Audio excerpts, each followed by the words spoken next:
My sister set me up with a woman named Iris. The first thing I noticed was that nobody at her family's dinner table had refilled her water glass. Her twin sister Diana was holding court by the stove, and the whole room was leaning toward the noise. Iris was sitting at the far end of the table with her hands around that empty glass like she was used to holding things nobody came back for. I fix furniture for a living, so I know the difference between something discarded and something waiting to be noticed. That night, I found out she had been watching every single one of them. And the question she finally asked changed the whole room. My name is Nate Caldwell.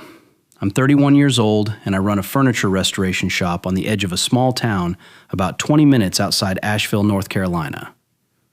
The shop sits behind my house in a cinder block building that used to be my father's welding shed before he passed and I converted it.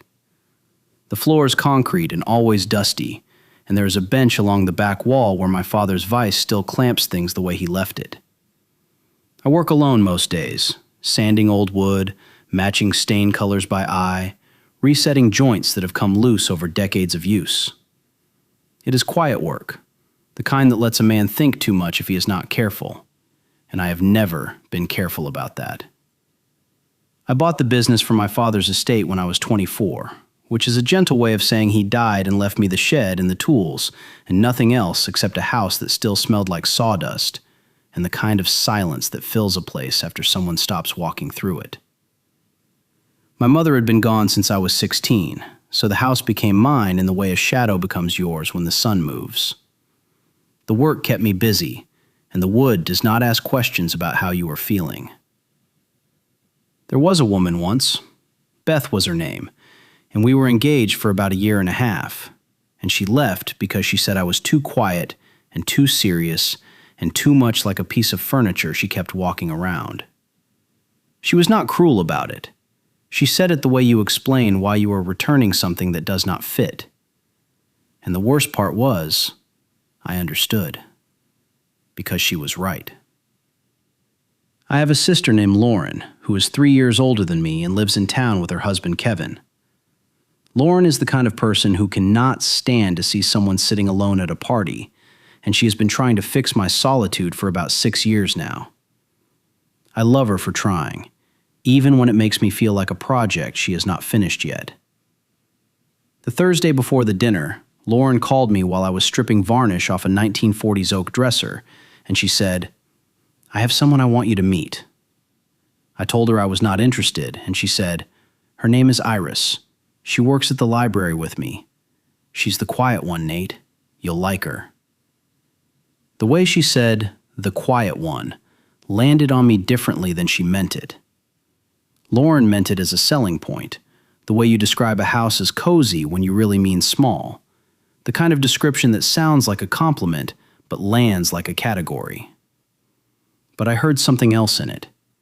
Something I recognized, the way you recognize a sound from your own house when you hear it somewhere else. The way a floorboard creaks, and you know which room you are in without opening your eyes. I said I would think about it, which meant no, and Lauren said, "Saturday at 6, their family house on Ridgemont Drive. It is not a setup, it is just dinner." Which is exactly what someone says when it is a setup. Then she added, "She has a twin sister, Diana. You will meet her too." And something about the way she added that, like the twin sister was the thing I should know about, and Iris was the thing I was being sent to see, told me Lauren had been watching this woman for a while, and decided she needed someone to sit next to her at a table that was not making room. I drove out there on Saturday evening in my truck with the windows down and the radio off, and the road wound through the hills past the old apple orchards, and then the houses started getting closer together, and the lawns got greener, and I could feel myself driving into a part of the county where my truck did not belong. The truth is, I almost turned around twice. Once at the gas station, when I caught my reflection in the truck window and saw a man who looked like he was trying to be something he wasn't. And again at the turn onto Ridgemont Drive, when the houses got bigger and the lawns got smoother, and my truck looked like it had wandered into the wrong neighborhood. But I kept driving, because Lauren does not ask me for much, and I owe her more than I can count. And somewhere in the back of my mind, I was thinking about the way she said, "the quiet one." And I wanted to know what she meant by that, even if I was not ready to admit I wanted to know. The Delaney house was a 2-story colonial with white siding and black shutters. The kind of house that looks like it was built to impress people arriving, not to comfort the people living inside. I parked on the street because the driveway was full, and I sat in the truck for a minute, watching the light move behind the curtains and listening to the faint sound of laughter. And then I opened the door. I knocked, and a woman in her late 50s opened it with a smile that was warm and practiced at the same time. She said, "You must be Nate." And I said, "Yes." And she introduced herself as Helen Delaney and ushered me inside like I was a package she had been waiting for. The living room was full of people, and the sound of them was the first thing that registered. The overlapping voices and the clink of glasses and the hum of a family that has been talking over each other for so long they do not notice they are doing it anymore. Helen's husband, Gary, was a big man with a gray beard and a voice that carried across rooms, and he shook my hand with the kind of grip that is meant to show you he is in charge of something. Their son Craig was there with his wife Tara, and Craig was the kind of guy who argues about sports at dinner, even when no one else is watching the game. Tara was polite and a little distant, the kind of distant that comes from checking your phone every few minutes to be somewhere else. And then there was Diana. Diana Delaney was Iris's twin sister, and you could see the resemblance in their faces, the same cheekbones and the same dark hair, but everything else about them was different in the way 2 pieces of wood from the same tree can take completely different shapes depending on who is carving them. Diana was standing by the kitchen island with a glass of wine, and she was telling a story about something at her office, and every person in the room was turned toward her like flowers following the sun. She was loud and confident and funny, the kind of woman who walks into a room and rearranges the furniture just by being in it. And when she saw me, she said, "You must be the furniture guy," and went right back to her story. Iris was sitting at the far end of the dining table. She had dark hair pulled back from her face and eyes that were the same shape as her sister's, but quieter. The way a lake is the same water as a river, but does not need to prove it is moving. She was wearing a blue dress that was simple and clean. She was holding a glass of water that was mostly empty, and her hands were still around it, both of them, like she was holding on to something no one had thought to refill. She had set the table, I would realize later. The napkins were folded into neat triangles. The candles were lit at the center. The serving dishes were arranged so everyone could reach them. But nobody at that table seemed to know she had done any of it. I took the empty seat beside her because it was the only one left, and because something in the way she held that glass told me she was used to being the afterthought. I said, "I'm Nate." And she said, "I know. Lauren told me about you." And her voice was so low I had to lean in to hear it. And when I did, I caught the faint smell of lavender, and something in me slowed down the way it does when I find a piece of wood that still has its original finish underneath all the damage. Dinner started with Helen carrying in a roast that smelled like Sunday at someone else's grandmother's house. And for a few minutes, everything felt almost normal. The way a room full of strangers can feel normal when there is food in front of them and no one has said anything honest yet.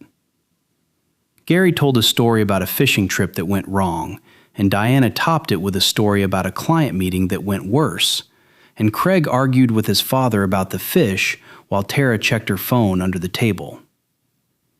Diana's boyfriend showed up 20 minutes late. A guy named Brett who had the kind of handshake that tries too hard and the kind of laugh that is louder than the joke requires. He sat down next to Diana and immediately started talking about his real estate deals and his investment strategy, and the table shifted its attention to him the way it always shifted toward whatever was loudest. And Iris sat beside me with her empty water glass, and every time she started to say something, someone spoke over her. The first time was when Helen asked about weekend plans, and Iris started to mention a book she had been reading, and Diana cut across her with a story about a brunch she went to, and the conversation moved on without anyone noticing Iris had been talking.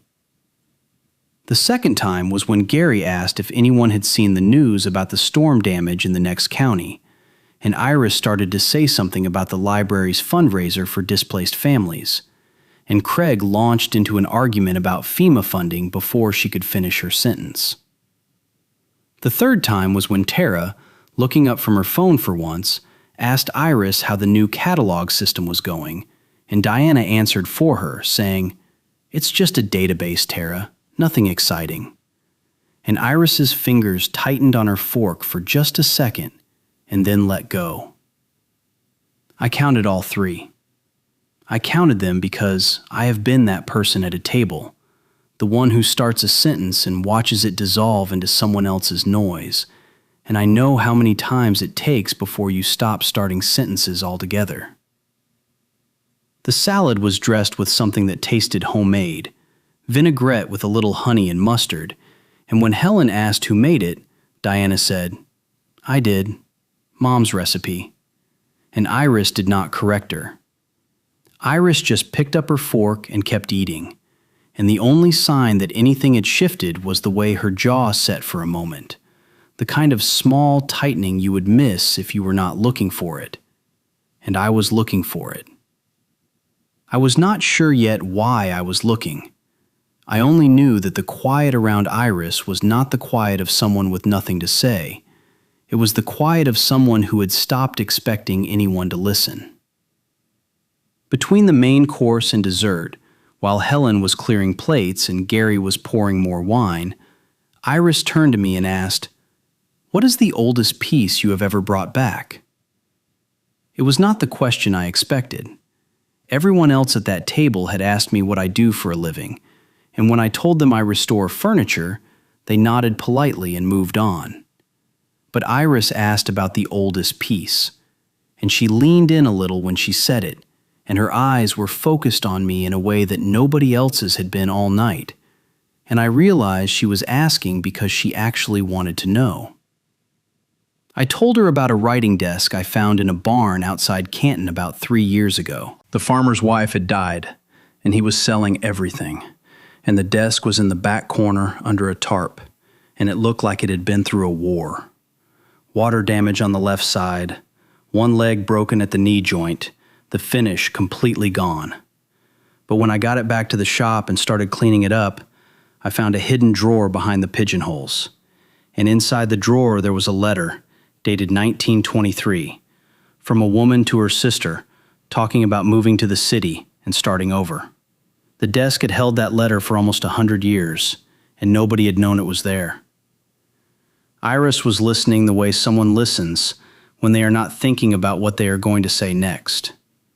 Her eyes stayed on me the whole time, and when I got to the part about the hidden drawer, she said, "You found the reason it was worth saving," and that sentence landed somewhere inside me that I did not know was empty. For a moment, there was a pocket of air in the room that belonged to just the two of us. The noise was still there. Diana was still laughing at something Brett said. But in the space between me and Iris, there was a kind of quiet that felt like standing in a workshop after the sanding is done and before the first coat goes on. That clean, held breath before the real work starts. Then Diana called across the table and said, "Nate, Iris tells us you fix old chairs. That is so charming." And the room laughed, and the pocket closed, and I smiled because that is what you do when someone makes a joke at your expense at a dinner table where you do not know anyone well enough to not smile. Iris did not defend me. But she also did not look away. Her eyes stayed on me for a beat after everyone else had moved on. And in that beat, I saw something I did not expect. I saw recognition. Not pity, not sympathy, but the steady, level gaze of someone who knows exactly what it feels like to be the punchline in a room that does not realize it is telling a joke at your expense. I asked her then what she does, and she said, "I listen." And I thought she was being modest, the way people are when they do not want to explain something that sounds small in a room full of things that sound big. But I would find out later she was not being modest at all. She was being literal. After the plates were cleared and the coffee was poured, the family moved to the living room, and the room rearranged itself around Diana again. She was sitting on the arm of the couch with her wine glass, telling a story about a work event, and the room was laughing in all the right places, and the whole thing had the practiced rhythm of a family that knows its roles and plays them without thinking. Iris was in the chair by the window, with her coffee cup held in both hands, and she was watching. Not watching Diana specifically, but watching the room, the way I watch a piece of furniture when I am trying to understand what happened to it before I start fixing it. She was reading the grain, looking for the cracks, and nobody was looking back. In the middle of Diana's story, Helen turned to Iris and said, almost as an aside, "Iris, why don't you tell them about your little job at the library?" And the word little landed the way a hammer lands on a nail that does not need driving. And Iris started to answer. She actually opened her mouth and formed the first word of a sentence, and Diana cut back in with something about how libraries were practically museums now, and nobody went to them anymore, and the room moved on. And Iris closed her mouth and picked up her coffee cup and said nothing. And her face did not change at all. And I could see how much practice it had taken for her face not to change. And then Brett looked at my hands, which were resting on my knees, and he said, "What happened there, buddy? You get in a fight with a table?" And he laughed at his own joke, and Diana laughed, and Gary gave a polite chuckle. And I looked at my hands and saw what they saw, calloused and rough and scarred, from years of sandpaper and splinters and finishes that do not wash off. And I knew what kind of joke it was. It was the kind that tells you exactly where you stand in someone's idea of a room. And where I stood was near the furniture, which was where they expected me to stay. I looked at Iris. She was already looking at me. And in that look, I understood something that changed the shape of the whole evening. Iris was not quiet because she had nothing to say. She was quiet because she had been paying attention to everything. And the things she had noticed were the ones nobody in this room wanted to hear. The conversation drifted the way conversations do after dessert, loose and directionless, settling on whatever is closest and easiest. Someone mentioned a couple they knew who had just broken up, and that led to a general discussion about relationships. And before long, the table was trading opinions about what makes a good partner, like it was a parlor game everyone had played before. Diana said she wanted someone who could keep up with her, and Brett nodded like he had passed a test. Craig said he wanted someone who did not take things too seriously, and Tara did not look up from her phone. Gary said he wanted someone who could cook, and Helen gave him a look that could have stripped paint. Then someone turned to me and asked what I was looking for in a woman. And I said, someone who is real. Because that was the simplest, true thing I could say.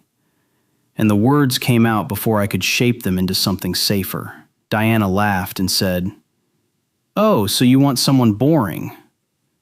And the room chuckled in that way rooms do when they are agreeing with the loudest person in them. And then Iris spoke. Her voice was low and calm, and it carried not because of volume, but because of weight. The way a heavy stone settles into water, and the whole surface knows it is there. It was the first full sentence anyone at that table had heard from her all night. and it landed in the room like a door closing. She said, "How long has it been since someone asked how you were doing and actually waited for the real answer?" The table went quiet. Not the polite quiet of a pause between stories, but the real quiet. The kind that happens when something true has been said in a room that was not built for truth. Diana's wine glass stopped halfway to her mouth. Brett's hand, which had been gesturing, went still. Gary set down his coffee. Helen's fingers stopped adjusting things that did not need adjusting. Nobody was looking at Iris, and then everyone was looking at Iris. And I could see the surprise on their faces, not because she had spoken, but because of what she had said. Because the question was so specific and so precisely aimed at something I had been carrying all night, that it was clear she had been watching me the entire time, and nobody had been watching her. I opened my mouth and closed it again. My throat was tight, the way it gets when someone sees something you have been hiding and you realize you did not hide it as well as you thought. I did not answer right away, because the answer was a long time, and I did not want to say that out loud at a table full of people I had just met. Diana tried to recover the moment with a laugh and said, "Okay, Deep, we get it." But the energy had already shifted, and her voice sounded thin in the silence her sister had made, and she knew it, and she stopped. Iris was not looking at anyone but me, and I was not looking at anyone but Iris. And the room sat in the wake of her question like a house after a storm. Not damaged, but different. Aware for the first time that the walls were not as solid as they had seemed. I answered her. Not with a joke or a deflection or the kind of shrug that lets a room off the hook and lets you off the hook for being in it. I said, "A long time." And I said it simply, the way you say something true when you are done pretending it is not. And the two words sat on the table between us like something solid, and I could not take them back, and I did not want to. The table was still quiet. Gary shifted in his chair and looked at his coffee like it had said something he needed to think about. And I could see him turning something over in his mind, the way a man does when he realizes he has been in a room for hours and has not actually seen the person sitting next to him. Helen refolded a napkin that did not need refolding, her fingers doing what they always did when the room needed managing, and she did not know how to manage this. Because this was not a spill or an awkward silence or a guest who arrived too early. This was something true that had been said in a house where truth was not usually on the menu. Diana stared at her sister with an expression I could not read right away. Something between surprise and the beginning of a recognition she was not ready for. The way you look at a room you have walked through 1,000 times when someone suddenly turns on a light you did not know was there. And you see corners you never noticed, and dust you never cleaned, and the whole space looks different, even though nothing has moved. Brett cleared his throat and started to say something about how everyone gets lonely sometimes, like he was trying to wrap the moment in something safer, something that would let the room go back to being the room it was before Iris spoke. But Tara, who had been on her phone all night, looked up from the screen and said, "That is actually a really good question." And she said it quietly and without performance.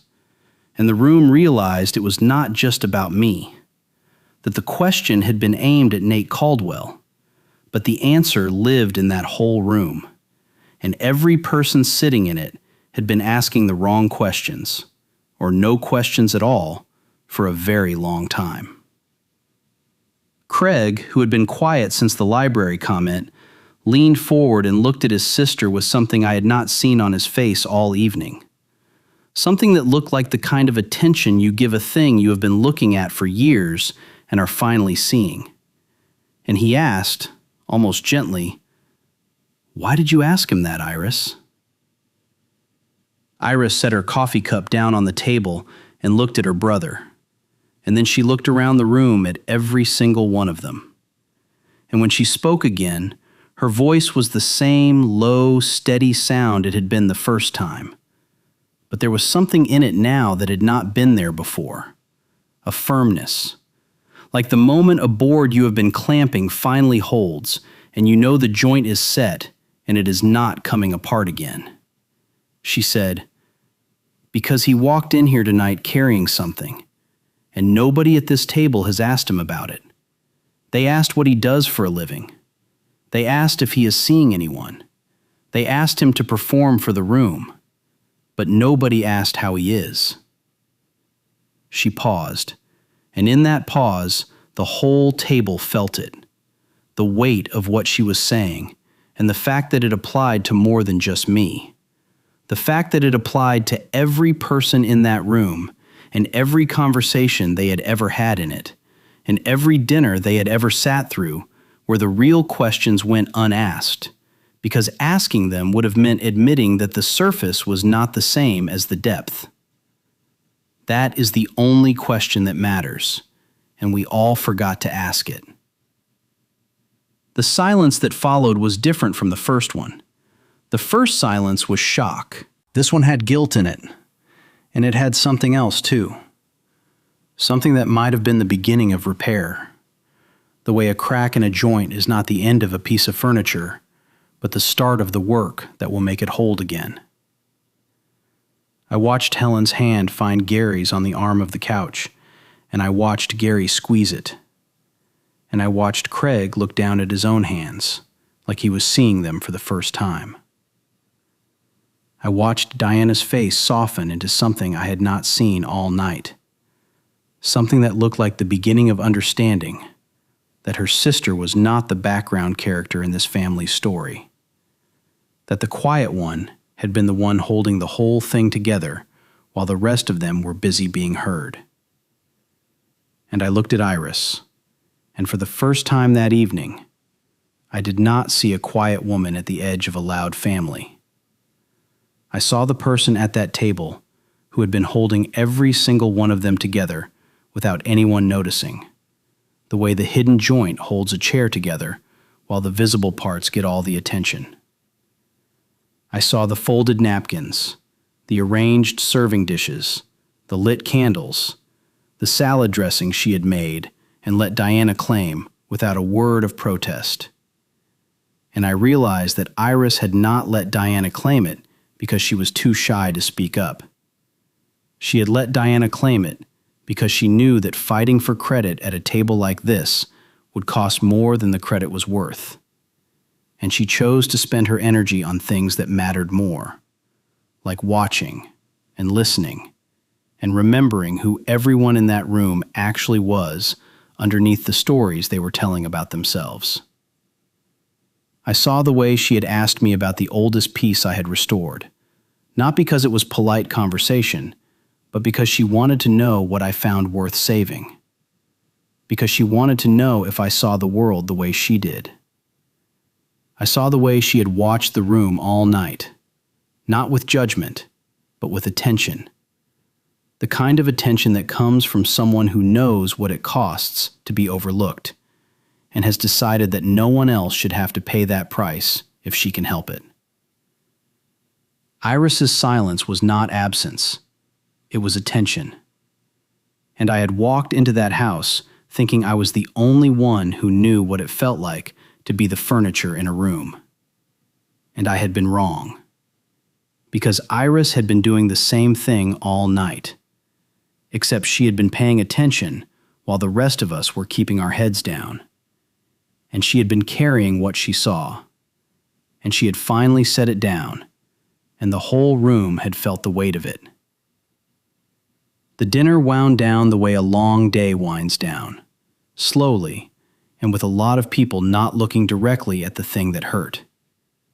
Because looking at it would mean admitting it was there, and that would change the shape of every dinner after this one.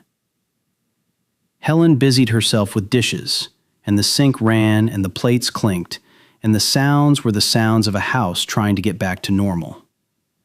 But normal had a crack in it now, and everyone in that kitchen could feel the draft.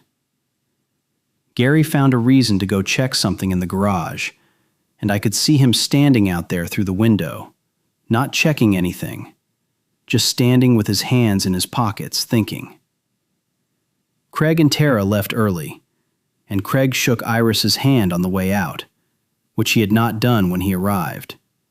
And that small gesture told me something had shifted in him, too, because Craig had not acknowledged his sister once all night, except to argue about something.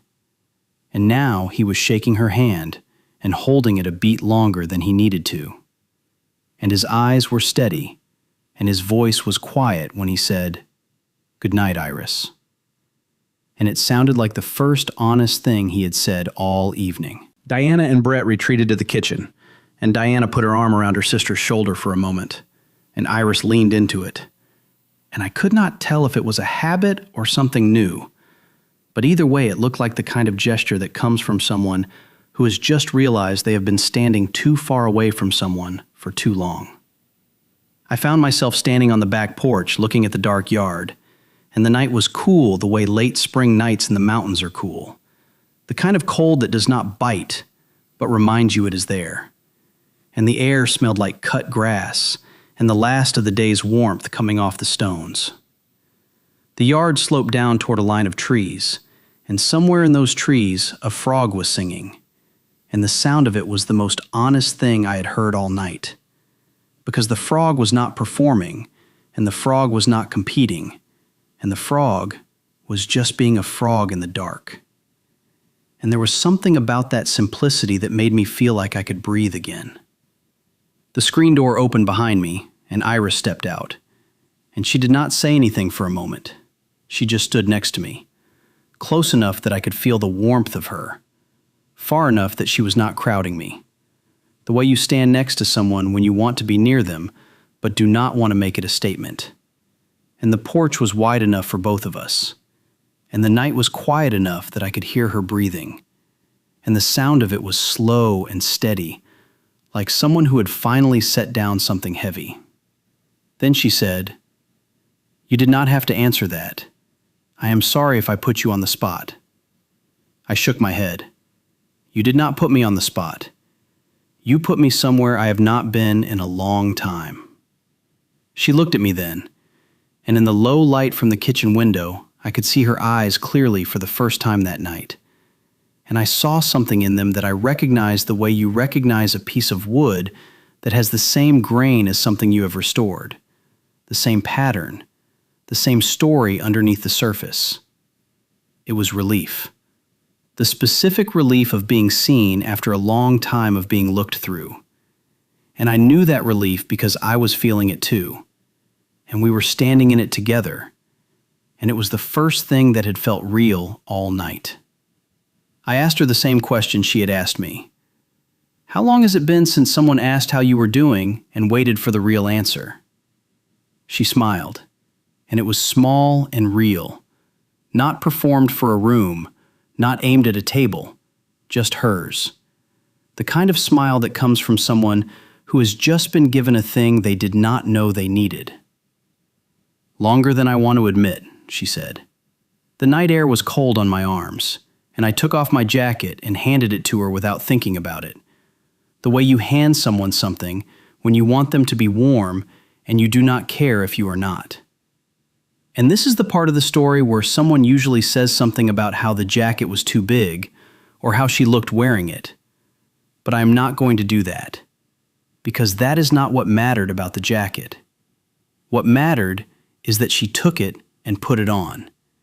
And she did not protest or say she was fine or wave it away the way people do when they are protecting themselves from the small kindnesses that are harder to accept than the big ones.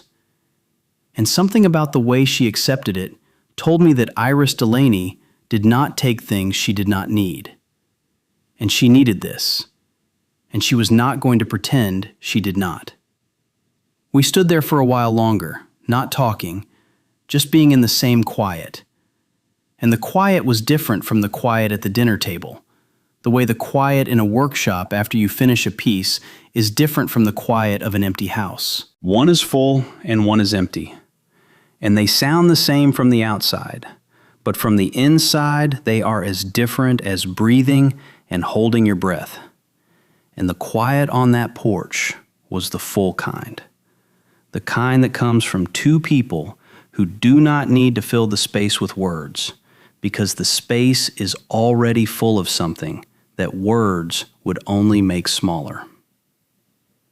I thought about the writing desk in my shop, the one with the hidden drawer and the letter nobody knew was there for 100 years. I thought about how the most important thing about that desk was not the damage on the surface, but what it was holding inside, and how you would never find it if you did not know how to look past what everyone else saw. And I thought about how Iris had walked into that dining room and looked past what everyone else saw, and she had found the hidden drawer, and she had opened it, and she had read the letter, and she had asked me the question that was inside it, and I had answered.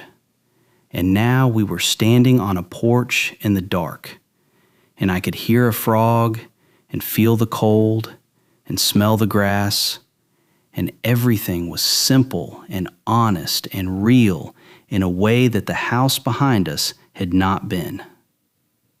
I do not know what happens next. I am not the kind of man who makes plans about people, because plans about people are like plans about wood. They never survive the first contact with the grain. But I know that standing on that porch with the quiet twin who asked the only question that mattered, I was done being furniture in someone else's room. And I think, for the first time in a long time, so was she.